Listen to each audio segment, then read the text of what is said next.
ನಾವೆಲ್ಲ ಬಂದಾಯ್ತು. ಇನ್ನು ನಿಮ್ಮ ಟರ್ನು. ಒಂದು ಒಳ್ಳೆ ದಿನ ನೋಡಿಕೊಂಡು ನೀವು ಎಲ್ಲ ನಮ್ಮ ಮನೆಗೆ ಬರಬೇಕು. ನೀವು ನಮ್ಮ ಮನೆ ನೋಡ್ಬೇಕಲ್ವಾ? ಖಂಡಿತ. ಇನ್ನು ಮದ್ವೆ ಮುಗಿಯೋವರೆಗೂ ಇಲ್ಲಿಂದ ಅಲ್ಲಿಗೆ ಅಲ್ಲಿಂದ ಇಲ್ಲಿಗೆ ಬಂದು ಹೋಗೋದಿದ್ದೇ ಇರತ್ತೆ. ನಾನು ಆಗಲೇ ಹೇಳಿದ್ನಲ್ಲ, ನಮ್ಮ ಮನೆ ನಿಮ್ಮ ಮನೆ ಅಂತ ಏನಿಲ್ಲ. ಇವ್ರು ಯಾವಾಗ ಮದ್ವೆಗೆ ಓಕೆ ಅಂದ್ರೋ ಆವತ್ತೇ ನಾವೆಲ್ಲ ಒಂದಾದ್ವಿ.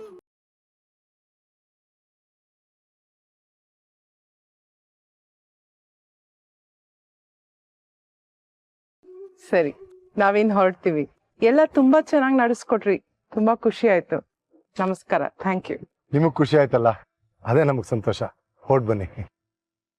ಬರ್ತೀನಿ ಮಾವ. ಬರ್ತೀನತ್ತೆ. ಶ್ವೇತಾ, ಬಾಯ್.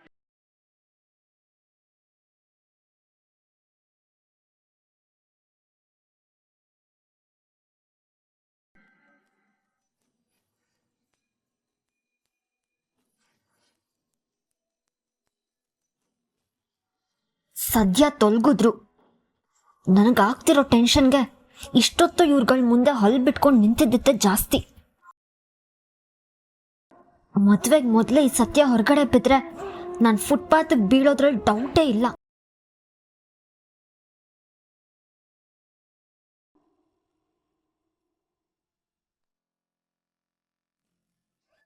ಚಂಪಾ, ಇವ್ರನ್ನೆಲ್ಲ ಊಟ ಕರ್ಕೊಂಡೋಗು. ಊಟ ಆಗಿಲ್ಲ ಇವ್ರದಾರ್ದು. ಹೋಗಿ. ಅಬ್ಬಾ, ಇವಾಗ ಉಸಿರು ಬಂತು ರೀ. ನಿನ್ನೆಯಿಂದ ಒಂದೇ ಸಮ ಒದ್ದಾಡಿ ಒದ್ದಾಡಿ ಸಾಕಾಗೋಗಿತ್ತು. ಎಲ್ಲ ಚೆನ್ನಾಗಿ ನಡೀತಲ್ವಾ? ನಡೀರಿ. ನೀವಿಬ್ರು ಏನಾದ್ರು ಹೊಟ್ಟೆಗೆ ಹಾಕೊಳ್ಳೋ ಹಾಗಿದ್ರೆ ಹಾಕೊಳ್ಳಿ, ಅಥವಾ ಒಂದ್ ಅರ್ಧ ಗಂಟೆ ರೆಸ್ಟ್ ಮಾಡ್ತೀನಿ ಅನ್ನೋ ಹಾಗಿದ್ರೆ ರೆಸ್ಟ್ ಮಾಡ್ಕೊಳ್ಳಿ. ನಂಗಂತೂ ಊಟ ಗಿಟ ಏನು ಬೇಡಪ್ಪ, ರೆಸ್ಟ್ ಮಾಡಿದ್ರೆ ಸಾಕಾಗಿದೆ. ನಾನೊಂದು ಅರ್ಧ ಗಂಟೆ ರೆಸ್ಟ್ ಮಾಡಿ ಮಿಕ್ಕಿದೆಲ್ಲ ಆಮೇಲೆ. ನನಗೂ ಅಷ್ಟೇ, ಊಟನೂ ಬೇಡ ಏನೂ ಬೇಡ, ಎಲ್ಲ ಒಂದ್ಸಲ ಅಚ್ಚುಕಟ್ಟಾಗಿ ಮುಗಿದ್ರೆ ಸಾಕಾಗಿತ್ತು. ನಂಗಂತೂ ಇಲ್ಲಪ್ಪ. ಮಗಳ ಎಂಗೇಜ್ಮೆಂಟ್ ಮುಗಿದಿದ್ದ ಖುಷಿನಲ್ಲಿ ಒಂದ್ ಎಕ್ಸ್ಟ್ರಾ ಹೋಳಿಗೆ ಹಾಕೊಂಡು ಹೊಟ್ಟೆ ಬರ್ತಿ ಊಟ ಮಾಡ್ತೀನಿ. ತುಂಬಾ ಮನಸ್ಸು ಹಗುರ ಆಯ್ತು. ಭೂಪತಿ ನಿಜವಾಗ್ಲೂ ಟ್ರೂ ಜೆಂಟಲ್ಮ್ಯಾನ್ ಅಲ್ಲ, ಒಂಚೂರು ದೊಡ್ಡಸ್ಕೇನೆ ಇಲ್ಲ. Is very down to earth. ಹೌದು ರೀ, ಅವನು ನಮ್ಮ ಪಾಪು ಹಾಗೆ ಹಠಕ್ ಹಠ, ಕೋಪಕ್ ಕೋಪ ಅಂತ ತೋರ್ಸೋನಾಗಿದ್ರೆ ತುಂಬಾ ಕಷ್ಟ ಆಗಿರ್ತಿತ್ತು. ಇವನು ನೋಡ್ತಾ ಇರಿ, ನಗ್ನಗ್ತಾನೆ ನಮ್ಮ ಪಾಪನ್ ಸರಿ ಮಾಡ್ಬಿಡ್ತಾರೆ. ಬನ್ನಿ.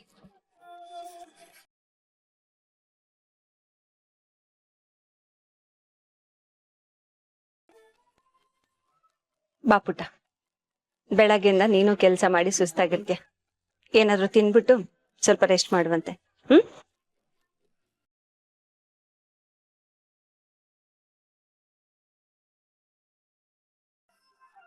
ಬೇಟೆ, ನಮ್ದು ಕೆಲಸ ಎಲ್ಲ ಮುಗೀತು, ನಾವು ಹೋಗಿ ಬರ್ತೀವಿ. ಸಂಬಳ ಸಿಕ್ತಲ್ವಾ? ಊಟ ಮಾಡಿದ್ರಿ ತಾನೆ? ಹಾಗೆ ಹೋಗ್ತಿಲ್ಲಲ್ವಾ? ಅರೆ ಬೇಟಿ, ನಮ್ದು ಎಲ್ಲ ಊಟ ಆಯ್ತು. ನೀನು ಹೋಗಿ ಸ್ವಲ್ಪ ಹೊಟ್ಟೆಗೆ ಏನಾರ ತಿನ್ನು. ಊಟ ಬಿಟ್ಬಿಟ್ರೆ ಮನ್ಸ್ಗಾಗಿರೋ ನೋವು ಕಡಿಮೆಗೆ ಆಗಲ್ಲ. ಯಾವುದನ್ನು ಜಾಸ್ತಿ ತಲೆಗೆ ಹಚ್ಕೋಬಾರ್ದು, ತಿಳಿತಾ? ಅದನ್ನೇ ನೆನ್ಸ್ಕೊಂಡು ಕೊರಗಬೇಡ ನಕ್ಷತ್ರ. ನೀನ್ ಹಿಂಗಿದ್ರೆ ನಮಗ್ ತುಂಬಾ ಬೇಜಾರಾಗತ್ತೆ. ನನ್ನ ಬಗ್ಗೆ ಯೋಚನೆ ಮಾಡಬೇಡಿ, ನೀವಿನ್ ಹೊರಡಿ. ನಾಳೆ ಹೋಟ್ಲಲ್ಲಿ ಸಿಗೋಣ. ಆಯ್ತು ಬೇಟಿ, ಎಲ್ಲ ಮರ್ತು ನೀನು ಮುಂಚಿನಂಗೆ ಆಗಲಿ ಅಂತ ಆ ಅಲ್ಲಾದ ಹತ್ರ ನಾನು ಕೇಳ್ಕೊತೀನಿ. ನಾಳೆ ನೀನು ಹೋಟ್ಲಿಗೆ ನಗ್ತಾ ನಗ್ತಾ ಬರಬೇಕು. ನಾವು ಬರ್ತೀವಿ ಬೇಟಿ.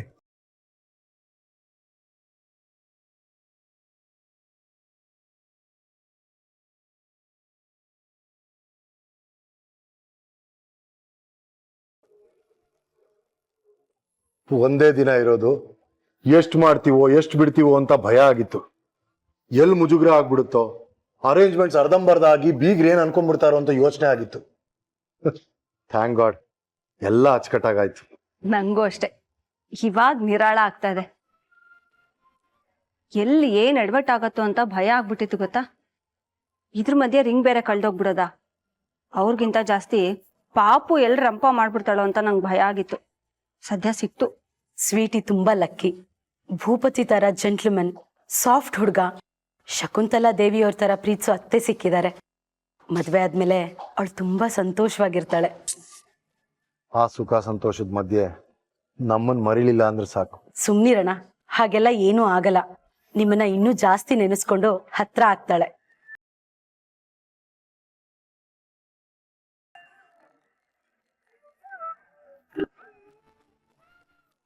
ಹಾ ಹೇಳಿ ವಿನಾಯಕ್, ಎನಿ ಅಪ್ಡೇಟ್? ಹ್ಞೂ ಸರ್, ಅದೇ ನಕ್ಷತ್ರನ ಬಗ್ಗೆ ಕೇಳ್ಕೊಂಡ್ ಬಂದಿದ್ರಲ್ಲ ಲೇಡಿ, ಅವ್ರ ಅಡ್ರೆಸ್ ಸಿಕ್ಕಿದೆ ಸರ್. What, really? ಆ ಲೇಡಿ ಮನೆ ಅಡ್ರೆಸ್ ಸಿಕ್ಕಿದ್ಯಂತೆ. ಅವ್ರ ಹೆಸರೇನಾದ್ರೂ ಗೊತ್ತಾಯ್ತಾ ವಿನಾಯಕ್?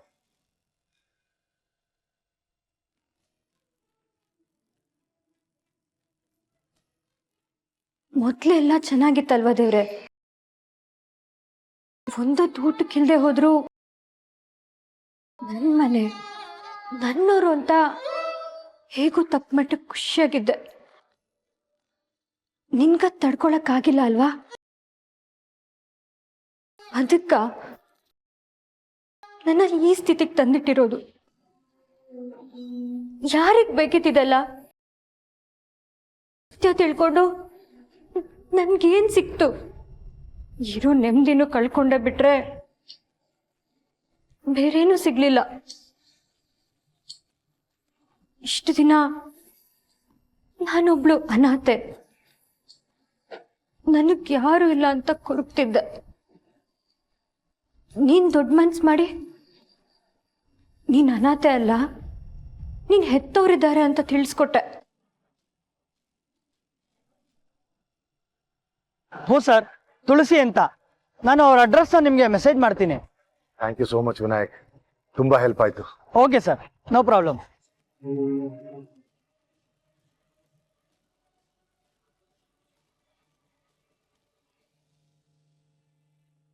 ಅಡ್ರೆಸ್ ಸಿಕ್ತಾ? ಎಸ್, ಫೈನಲಿ ಬಂದೇ ಬಿಡ್ತು. ಇನ್ನು ನಕ್ಷತ್ರನ್ ಪೇರೆಂಟ್ಸ್ನ ಹುಡ್ಕೋದ್ರಲ್ಲಿ ಕಷ್ಟ ಆಗಲ್ಲ.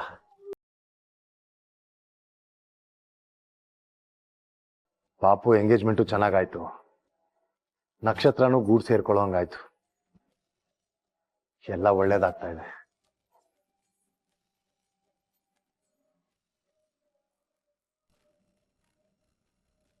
ಸಂತೋಷ.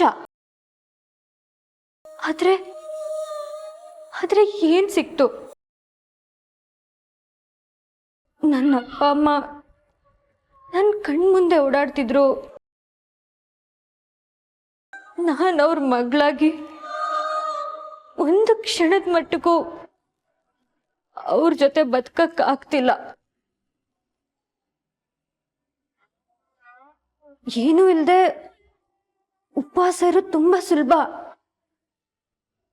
ಆದ್ರೆ ಕಣ್ಮುಂದೆ ಎಲ್ಲ ಇದ್ದು ಬಾಯಿಗೆ ಬೀಗ ಹಾಕೊಂಡಿರೋದು ತುಂಬಾ ಕಷ್ಟ ದೇವ್ರೆ. ನನ್ನ ಸ್ಥಿತಿನೂ ಹಾಗೆ ಆಗಿದೆ. ನಾನು ಅನಾಥವಾಗಿರೋವಾಗ್ಲೇ ಎಷ್ಟೋ ಚೆನ್ನಾಗಿತ್ತು. ಈಗ ಎಲ್ಲ ಇದ್ದು ಏನು ಇಲ್ಲ ಅನ್ನೋ ತರ ಬದುಕೋ ಕಷ್ಟ ಯಾರಿಗೂ ಬೇಡ. ಅಷ್ಟು ಸಾಲದು ಅಂತ ಭೂಪತಿ ಬಗ್ಗೆ ನನ್ನ ಮನ್ಸಲ್ಲಿ ಏನೇನೋ ಆಸೆ ಹುಡ್ಸಿ ಅದನ್ನೆಲ್ಲ ಸುಳ್ಳು ಮಾಡ್ಬಿಟ್ಟೆ. ಇವಾಗ ಅವ್ನು ನೋಡ್ದಾಗೆಲ್ಲ ನನ್ ಮೇಲೆ ನನ್ಗೆ ಅಸಹ್ಯ ಆಗುತ್ತೆ. ಯಾಕ್ ದೇವ್ರೆ, ಯಾಕ್ ನನ್ ಬದುಕಲ್ಲಿ ತರ ಆಟ ಆಡ್ತಾ ಇದ್ಯಾ?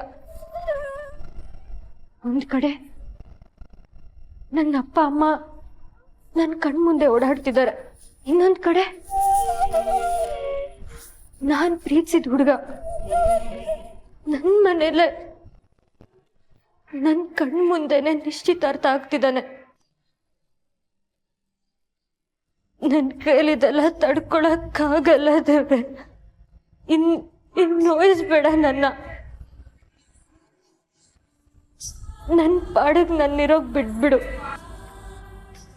ಸಾಕಾಗಿದೆ ನನ್ಗಿದೆಲ್ಲ.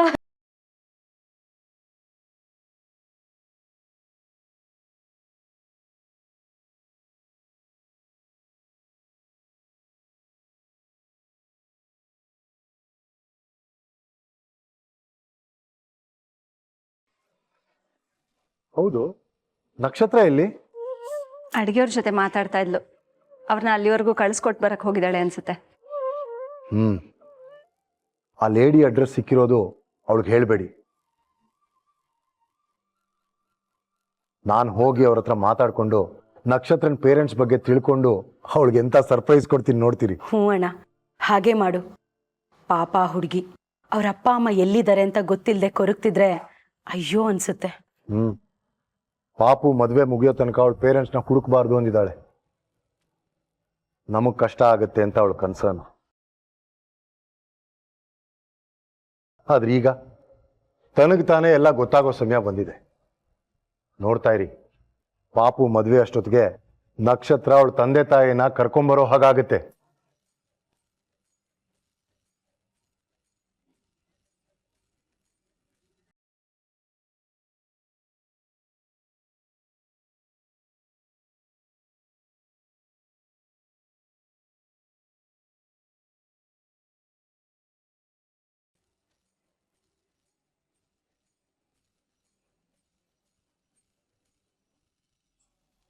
ಈ ಮನುಷ್ಯ ಏನಕ್ಕೆಷ್ಟು ಎಕ್ಸೈಟ್ ಆಗಿ ಹೋಗ್ತಿರೋದು? ಏನ್ ನಡೀತಿದೆ? ಇನ್ಮೇಲೆ ಯಾವುದನ್ನು ನೆಗ್ಲೆಕ್ಟ್ ಮಾಡೋಕ್ಕಾಗಲ್ಲ. ಎಲ್ಲಾದ್ರ ಮೇಲೆ ಒಂದು ಕಣ್ಣು ಇಡಲೇಬೇಕು. ಬಾರ್ಗು, ವಾಟ್ಸ್ ಹ್ಯಾಪನಿಂಗ್? ನಿಮ್ಮ ಅಣ್ಣ ಯಾಕೆ ಅಷ್ಟೊಂದು ಖುಷಿಯಾಗಿದ್ದಾರೆ? ನಕ್ಷತ್ರನ್ ಪೇರೆಂಟ್ಸ್ ಬಗ್ಗೆ ಏನೋ ವಿಷಯ ಗೊತ್ತಾಯ್ತಂತೆ. ಅದನ್ನ ವಿಚಾರಿಸೋಕೆ ಯಾರನ್ನೋ ಮೀಟ್ ಆಗ್ತೀನಿ ಅಂತ ಹೋಗ್ತಿದ್ದಾನೆ.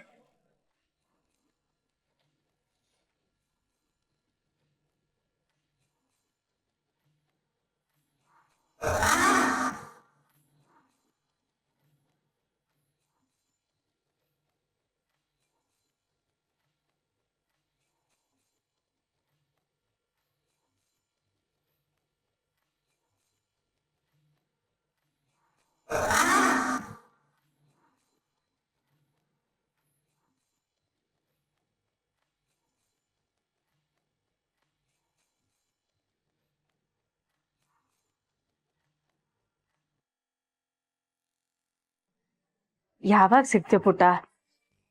ನಿನ್ನನ್ನು ನೋಡಬೇಕು ಅಂತಾನೆ ನಿನ್ನೆ ಅಲ್ಲಿಗೆ ಬಂದೆ, ಆದ್ರೆ ನೀನೇ ಅಲ್ಲಿರ್ಲಿಲ್ಲ. ನಮ್ಮನೆ ಕಡೆ ಯಾವಾಗ ಬರ್ತೀಯ ಪುಟ್ಟ? ಬರ್ತೀನಮ್ಮ. ಇವತ್ತು ಶ್ವೇತಾ ಮೇಡಮ್ ಎಂಗೇಜ್ಮೆಂಟ್ ಇತ್ತು. ಎಲ್ಲರೂ ಅದೇ ಕೆಲಸದಲ್ಲಿ ಬ್ಯುಸಿ ಆಗಿದ್ದಾರೆ.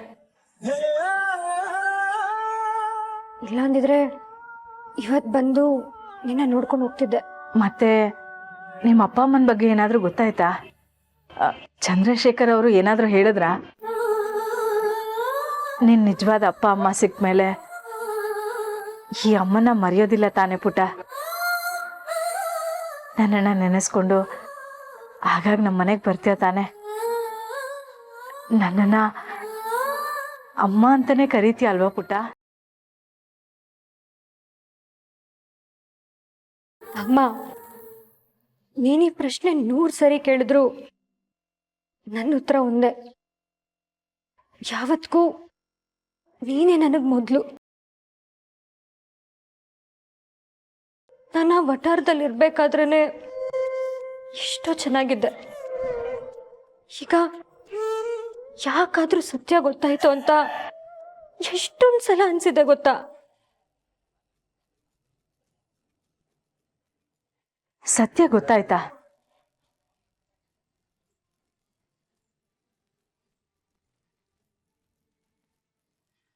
ಏನೇ ಹಾಗಂದ್ರೆ ನಿನ್ ನಿಜವಾದ ಅಪ್ಪ ಅಮ್ಮ ಯಾರು ಅಂತ ನಿನಗೆ ಗೊತ್ತಾಯ್ತಾ? ನೀನೇ ಆರ್ತಿ ಚಂದ್ರಶೇಖರ್ ಅವರ ನಿಜವಾದ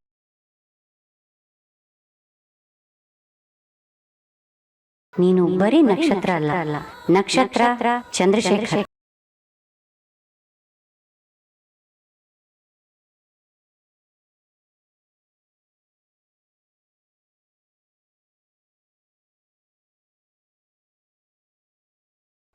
ಸಿಚುಯೇಷನ್ ಯಾಕೋ ಔಟ್ ಆಫ್ ಕಂಟ್ರೋಲ್ ಹೋಗ್ತಿದೆ. ಮದುವೆ ಮುಗಿಯೋವರೆಗೂ ಈ ವಿಷಯ ಯಾರಿಗೂ ಗೊತ್ತಾಗಬಾರ್ದು ಅಂತ ಅನ್ಕೊಂಡಿದ್ದೆ. ಗಾಡ್, ಇವ್ರಿಗೆ ವಿಷಯ ಹೇಗ್ ಗೊತ್ತಾಯ್ತು? ಆ ಡಾಕ್ಟರ್ ಏನಾದ್ರೂ ಹೇಳಿರ್ಬೋದಾ? ಅಥವಾ ಇವಳು ಏನಾದ್ರೂ ಹೆದರ್ಕೊಂಡು ಬಾಯ್ ಬಿಟ್ಲಾ? ಗಾಡ್!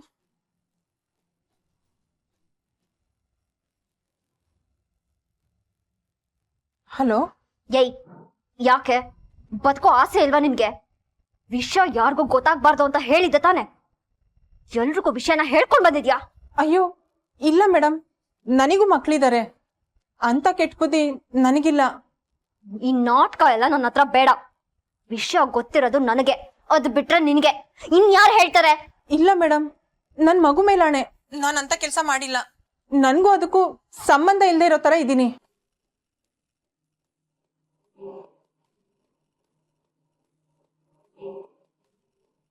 ಏಯ್, ಡಾಕ್ಟರ್ ವಿಷಯ ಏನಾದ್ರೂ ಗೊತ್ತಾಯ್ತಾ? ಚಾನ್ಸೇ ಇಲ್ಲ ಮೇಡಮ್. ಇಷ್ಟು ದಿನ ವೆಯ್ಟ್ ಮಾಡಿ ಯಾರಿಗೂ ಗೊತ್ತಾಗದೆ ಇರೋ ಹಾಗೆ ಟೆಸ್ಟ್ ಮಾಡಿದ್ದೀನಿ. ಯಾಕೆ ಮೇಡಮ್, ಏನಾದ್ರೂ ಪ್ರಾಬ್ಲಮ್ಮಾ? ನಥಿಂಗ್. ಯಾವುದಕ್ಕೂ ಆ ರಿಪೋರ್ಟ್ನ ಹರಿದು ಬಿಸಾಕಿ ಮೇಡಮ್, ಅದಿದ್ರೆ ತಾನೇ ಟೆನ್ಷನ್ನು. ಅದಕ್ಕಾಗ್ಲೇ ಒಂದ್ ಗತಿ ಕಾಣಿಸಿದೀನಿ.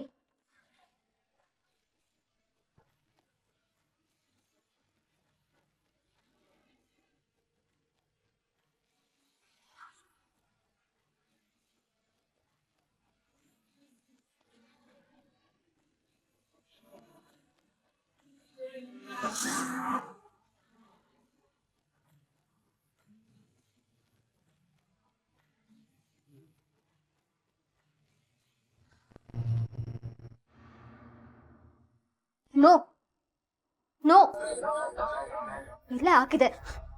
ಯಾರು ಎತ್ಕೊಂಡು ಹೋದ್ರು? ಎಲ್ಲೋಯ್ತು? ಗಾಡ್!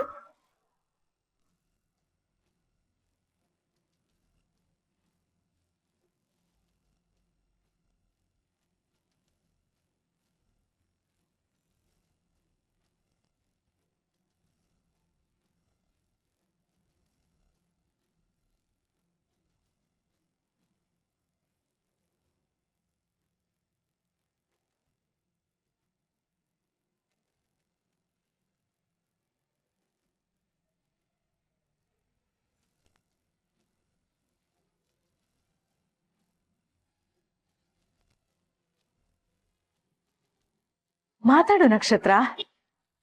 ನಿನ್ ನಿಜವಾದ ಅಪ್ಪ ಅಮ್ಮ ಸಿಕ್ಬಿಟ್ರ? ಚಂದ್ರಶೇಖರ್ ಅವರು ನಿಮ್ಮ ಅಪ್ಪ ಅಮ್ಮನ್ನ ಕಂಡು ಹಿಡಿದ್ರ?